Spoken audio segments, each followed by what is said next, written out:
भट्टी साहब, आज आपका ख्याल में क्या तहरीक इंसाफ का वोटर ये हिस्ट्री देखते हुए बदजिन हुआ होगा इमरान खान से कि यार करप्शन का ये केस जेन्युइन है और इसके अंदर कोई दो नंबर इन क्वेश्चन नंबर 1। और क्या आपको लगता है कि जब आबो हवा चेंज होगी तो इमरान खान भी नवाज शरीफ साहब और बेनजीर साहबा की तरह या जरदारी साहब की तरह दोबारा प्राइम मिनिस्टर बनते नजर आएंगे आपको? 2, तीसरा ये कि आज कल जो हमने मीडिया ट्रायल किया था नवाज शरीफ साहब पे, वो साबित हो गया जाली, क्योंकि कोर्ट ने उनको 22 बरी कर दिया। आज जो हम इमरान खान का मीडिया ट्रायल कर रहे हैं, पीका का ऑर्डिनेंस आ चुका है। कल इमरान खान अगर प्राइम मिनिस्टर बन गए तो वो तो हम तमाम सहाफियों को इनके इस ऑर्डिनेंस के तहत टांग देंगे 3 साल के लिए अंदर कि जी आपने झूठा ट्रायल किया था। तो सच कौन है, झूठ कौन है इसमें? भट्टी साहब समझाएं जरा। पहली बात तो ये है कि कुर्बे क़यामत की निशानी है मेरे भाई कि मेरा मुस्लिम लीगी भाई इमरान खान को सर्टिफाइड चोर कह रहा है। मैं कुर्बान जावां सदके जावां, माशाल्लाह चश्मे बदूर मुस्लिम लीगी कह रहा है इमरान खान सर्टिफाइड चोर है, मैं कुर्बान जाऊं। और मिसाल किन की दे रहा है? अलीम खान और जहांगीर तरीन। अलीम खान और जहांगीर तरीन को तो आप सर्टिफाइड चोर कहते थे, डाकू कहते थे, लुटेरे कहते थे, शुगर चोर कहते थे। आज उनकी मिसालें आप देने लग गए हैं।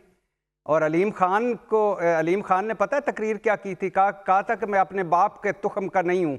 अगर ये मैंने शहबाज शरीफ, नवाज शरीफ तुझे सज़ा ना दिलवाई। अलीम खान और जहांगीर तरीन आपके प्यारे हो गए हैं, ओन चौधरी आपके प्यारे हो गए हैं, सदर जरदारी को आपने वोट दिया है, पहली बात। दूसरी बात, जब पीपल्स पार्टी और मुस्लिम लीग का इत्तेहाद हो जाए तो समझो करप्शन इस मुल्क का अब किस्सा नहीं रहा। जब सदर बन जाएं जरदारी साहब और सुप्रीम कमांडर हो जाएं तो इस मुल्क का करप्शन मसला नहीं रहा। जब वज़ीर आज़म शहबाज शरीफ हों तो समझो इस मुल्क का करप्शन मसला नहीं है। जब नवाज शरीफ मुस्लिम लीग के सदर हो जाएं और सब कोई धुल जाए तो समझो इस मुल्क का करप्शन मसला नहीं है। जब मरियम नवाज पंजाब की वज़ीर आला हो जाएं, मेरी बैरून मुल्क के अंदरून मुल्क कोई जदाद नहीं, पीका ला रहे हैं झूठ के फेक न्यूज़ पर 3 साल कैद और 20 लाख जुर्माना, तो समझो इस मुल्क का करप्शन मसला नहीं है। यूसुफ रज़ा गिलानी आला हज़रत जब चेयरमैन सेनेट बन जाएं तो समझो इस मुल्क का करप्शन मसला नहीं है। जब हुदैबिया, एवनफील्ड, अल अज़ीज़िया, फ्लैगशिप, टीटी स्कैंडल, 35 अरब जाली अकाउंट्स, मनी लॉन्ड्रिंग, अपनी मौत आप मर जाएं तो समझो इस मुल्क का करप्शन मसला नहीं है। जब 1100 अरब के जो मेगा करप्शन स्कैंडल नैब तरमीम में बह जाएं तो समझो इस मुल्क का करप्शन मसला नहीं है। ये पेंडोरा लीक्स किसने की थी? पेंडोरा लीक्स में इमरान खान का नाम था, ये पनामा लीक्स में इमरान खान का नाम था, ये स्विस लीक्स में इमरान खान का नाम था। वही स्विस लीक्स जिसमें शहबाज शरीफ कहते थे मुझे स्विस में पड़ा पैसा बुला रहा है, और वही यूसुफ रज़ा गिलानी जिन्होंने खत नहीं लिखा था और लेकिन भट्टी साहब नवाज शरीफ साहब और जरदारी साहब 22 बरी भी तो हुए ना, फिर वो भी तो माने आप।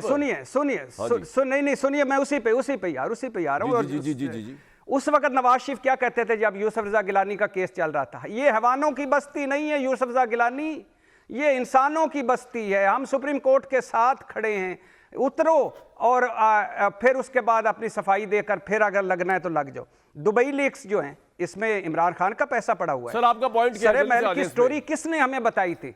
नहीं मैं उसी पे आ रहा हूँ, सुन लेना भाई मेरे। जी। सरे महल की स्टोरी हम किसने ब्रेक की? नून लीग ने। सरे महल की स्टोरी मुस्लिम लीगियों ने ब्रेक की थी। गार्डियन की स्टोरी लेकर आए थे कौमी असम्बली में। एवनफील्ड पर बयानिया किसने बनाया था? पीपल्स पार्टी वालों ने। 80% करप्शन केस मुस्लिम लीग और पीपल्स पार्टी ने एक दूसरे के खिलाफ बनाए थे। ये जर बाबा 40 चोर जो आपके प्रोग्राम में शहबाज शरीफ कह रहे थे, किसको कह रहे थे? आसिफ अली जरदारी को। ये चौकों पर, चौराहों पर पेट चीरेंगे और लटकाएंगे, कौन कहता था? जरदारी साहब को, शहबाज शरीफ। ये औसफ शरीफ की 3 नस्लें चोर हैं, ये कौन कहता था? बिलावल भुट्टो, मोदी का यार।